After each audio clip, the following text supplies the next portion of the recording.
Gentlelady from Florida, Ms. Lee. Thank you, Mr. Chairman.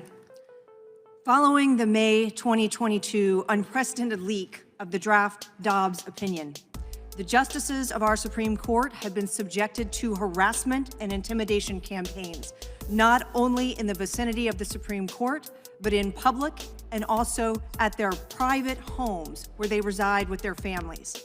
This unlawful and insidious conduct culminated in June 2022 when a man attempted to assassinate Justice Brett Kavanaugh at his Maryland home. To be clear, when the intent is to interfere or impede the administration of justice or to influence or intimidate a judge, this is not protected First Amendment conduct. This is a crime. To date, the efforts by the Department of Justice and the F.b.i. to prosecute and convict the individuals responsible for this criminal effort at intimidation outside the private residences of justices and their families is wholly inadequate. As a former judge, I will tell you this failure is an affront to every single man and woman across the United States who is serving in the judiciary.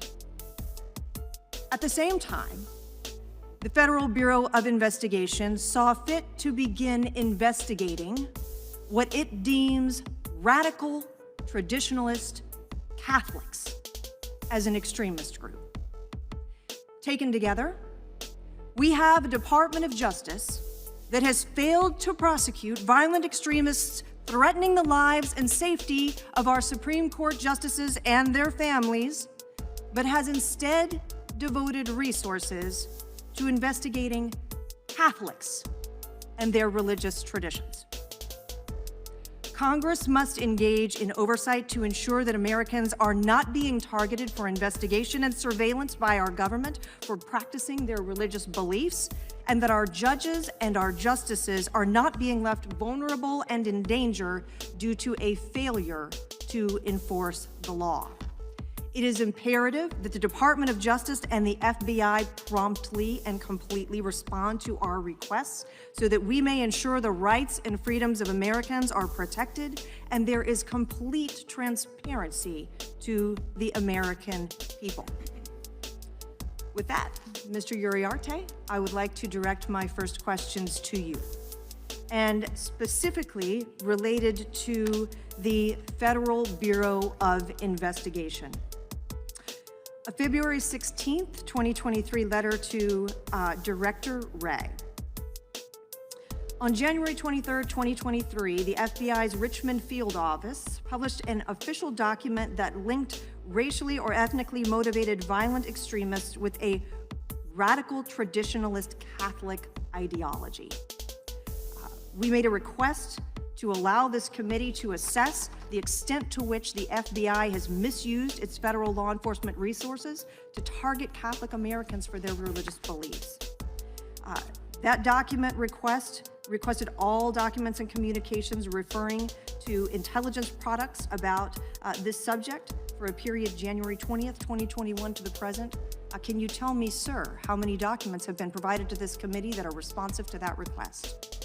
Congressman, thank you for the question. I want to start by just making very clear, as the Attorney General said last week, and I know the Director has spoken to this as well, that product did not meet our standards at all. It was offensive to me personally, and as the Attorney General said last week, it was offensive to him. What I can tell you is that the F.b.i. took steps immediately to withdraw that memorandum and are doing aggressive analysis to understand how that even came to be. And part of that will be, of course, responding to this committee, which we expect we will have to do in the coming weeks. That is a really important issue. I completely agree, and I expect that we will have good faith back and forth on that topic so we can get the committee the information it's looking for. To this point, have any documents been produced that are responsive to this request? My understanding is that there have not at this point been any documents produced, but that we have responses to those requests in the queue, and we hope to get them to you shortly. Do you have a timeline or an approximation about when you will be able to get us the documents that are responsive to this request? Congressman, I appreciate your interest in this issue. As I said, it's something that is important to me as well. I know that we have something that is forthcoming soon. Just I don't want to overpromise and underdeliver, so we will get back to you shortly on that. I certainly appreciate your acknowledgement that this is a serious issue and your acknowledgement that there is an intention to comply in the future with this document request. However, would just note that our efforts here, that our endeavor here is to ensure that we are actually receiving and reviewing these documents so that we can provide transparency to the American people about the contents therein. So with that, Mr. Chairman, I'll yield back. Thanks for watching, everybody. Make sure to hit that subscribe button, turn on your notifications so every time I put out a video you can know about it. It'll come up in your feed. Hit that like button if you liked it, and be positive. Peace.